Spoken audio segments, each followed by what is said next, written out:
சரி, இப்போ ஒரு முக்கியமான விஷயம் என்ன சொல்லணும்னா, அல்லாஹ்வுடைய பேரொருளால் இந்த மஸ்ஜித், இந்த பள்ளிவாசல் நிர்வாகம் 2018ஆம் ஆண்டு தமிழ்நாடு வக்ஃப் வாரியத்தினால் நேரடி நிர்வாகமாக எடுத்துக்கொள்ளப்பட்டது.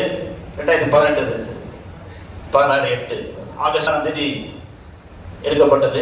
சில மாதங்கள் கழித்து மஸ்ஜித் முழுவதும் பராமரிப்பு இல்லாமல் இருந்த காரணத்தினால் சில சகோதரர்கள் நிறுவனங்கள் இணைந்து, நாங்கள்லாம் வேறு வேறு பணிகளில் இருந்தோம். நான் வேற வேலையா இருந்தேன், அண்ணன் NSK அவர்கள் வேற வேலையா இருந்தார், பல சகோதரர் ஐயூப் சகோதரர்கள் வேற வேலையா இருந்தோம். ஆனால் எங்களெல்லாம் இணைத்து இந்த பள்ளியை ஒழுங்குபடுத்த வேண்டும், சீர்படுத்த வேண்டும் என்று சொல்லி ஒரு குழு அமைச்சாங்க. அந்த குழுவில் எங்களுக்கு தரப்பட்ட முக்கியமான இலக்கு இந்த மஸ்ஜித்தை பராமரிக்க வேண்டும். இதுதான் எங்களோட டார்கெட்டா இருந்துச்சு. இந்த மஸ்ஜித்தை சுற்றி மஸ்ஜித்களாக பூரா ஒரு கம்ப்ளீட்டா கிளீன் பண்ணி ஒரு பியூட்டிஃபுல்லான மஸ்ஜித் கொண்டு வரணும்னு சொல்லி திட்டமிட்டோம். அல்லாஹ்வுடைய கிருபையில அதை செஞ்சு முடிச்சோம்.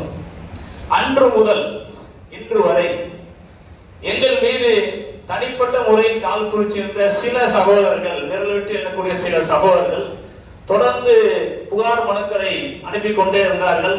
முதலமைச்சருக்கு, கலெக்டருக்கு, வக்ஃப் வாரியத்திற்கு, பலருக்கும் பலவிதமான புகார் மனுக்கள் அனுப்பி கொண்டே இருந்தார்கள். அத்தனை புகார் மனுக்களும் பொய் என்று அல்லாஹ்வுடைய கிருபையால் நாங்கள் நிரூபித்திருக்கிறோம்.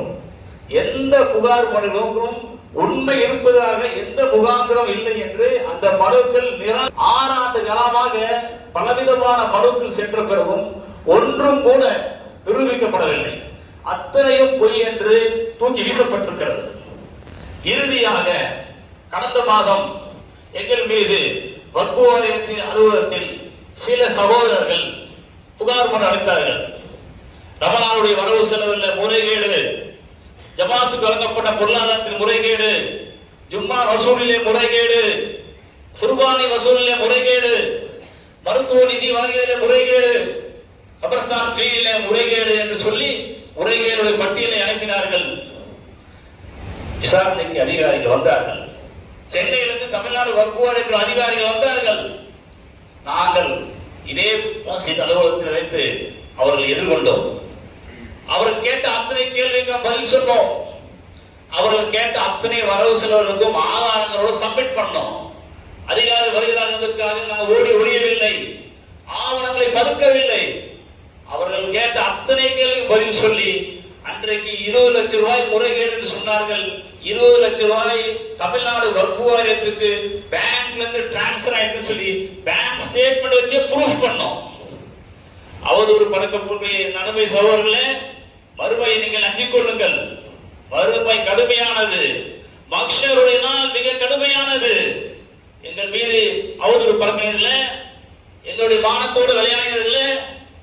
நீங்கள் செய்த காரியம் உங்களுடைய ஏடுகளே பதிவாகிவிட்டது.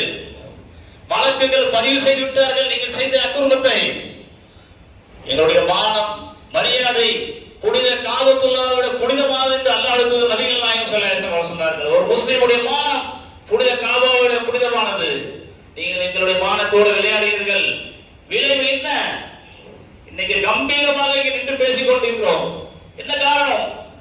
எங்களோடு ரப்பு இருக்கிறான், எங்களுடைய இறைவனிகளோடு உறுதுணையாக இருக்கிறான். நாங்கள் பொருளாதாரத்துக்காக இங்க இடத்துக்கு வரவில்லை. இந்த மஸ்ஜித்தை புனர் நிர்மாணம் செய்ய வேண்டும், இந்த மஸ்ஜித்தில் இருந்து சமூக மக்களுக்கு பணியாற்ற வேண்டும் என்பதற்காகத்தான் வந்தோம். அதுதான் எங்களுடைய லட்சியம், எங்களுடைய இலக்கு.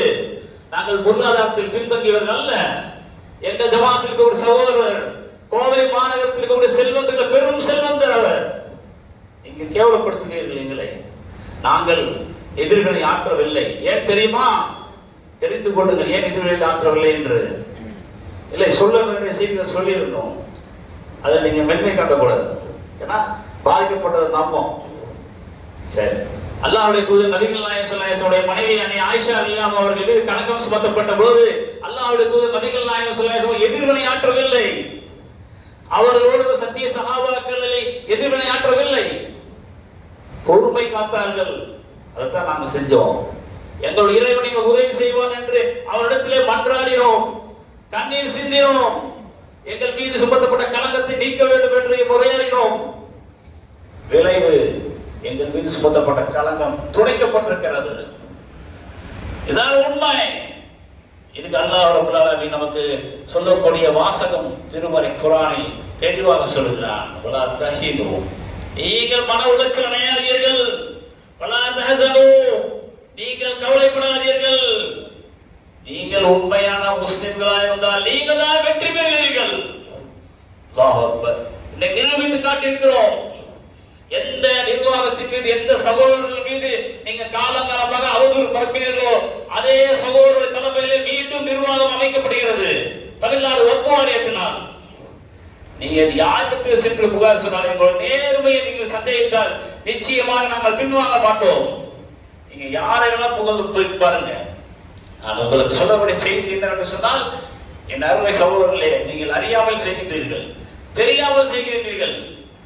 அல்லாஹ்வுடைய தூதர் நபிகள் நாயகம் ஸல்லல்லாஹு அலைஹி வஸல்லம் மக்காவிலிருந்து ஹிஜ்ரத் செய்து அதுக்கு முன்பு தாயிஃப் நகரத்துக்கு போகின்ற பொழுது மலக்குகள் கேட்கிறார்கள், அல்லாஹ்வுடைய ரசூலே, உங்களை தாக்குகிறார்கள், நீங்க உத்தரவு போடுங்கள், 2 மலைகளை விட்டு தாயிஃப் நகரத்து மக்களை நசுக்கி விடுகிறேன் என்று நபிகள் நாயகம் ஸல்லல்லாஹு அலைஹி வஸல்லம் சொன்ன அந்த வார்த்தை நம்முடைய உள்ளத்தில் உரைத்துக் கொண்டிருக்கிறது.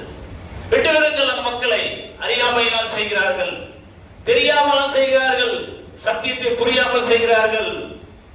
இவருடைய சந்ததிகளாவது சத்தியத்தை ஏற்றுக்கொள்வார்கள் என்று சொன்னார்கள். அதை உருவாக்கி இருக்கிறோம். நாங்கள் உங்களுக்கு எதிராக கையேந்தவில்லை, இறைவனிடத்திலே புரிந்து கொள்ளுங்கள் இங்கே என்று பேசுகிறோம். எங்களுக்கு எதிராக அவதூறு பரப்பிய நகரமை சகோதரர்களே, உங்களுக்கு எதிராக இறைவனிடத்திலே நாங்கள் கையேந்தவே இல்லை. எப்படி ஏந்தினோம் தெரியுமா? கையை இறைவா இந்த மக்களுக்கு ஹிதாயத்தை கொடு, இந்த மக்களை சகோதரத்துவத்தை கொடு, இந்த மக்களோடு எங்களுடைய உணர்வுகளை புரிந்து கொள்கின்ற மனப்பான்மையை கொடு, நீங்களும் எங்களுடைய சகோதரர்கள் என்கின்ற அந்த சகோதரத்துவத்தை நிலைநாட்டும் வகையில் தான் நாங்கள் இரண்டத்தை கையெழுத்தினை ஒழிய உங்களுக்கு எதிராக நான் கையெழுத்தவில்லை. அல்லாஹ்வுடைய தூதர் நபிகள் நாயகம் ஸல்லல்லாஹு அலைஹி வஸல்லம் ரோல் மாடல்.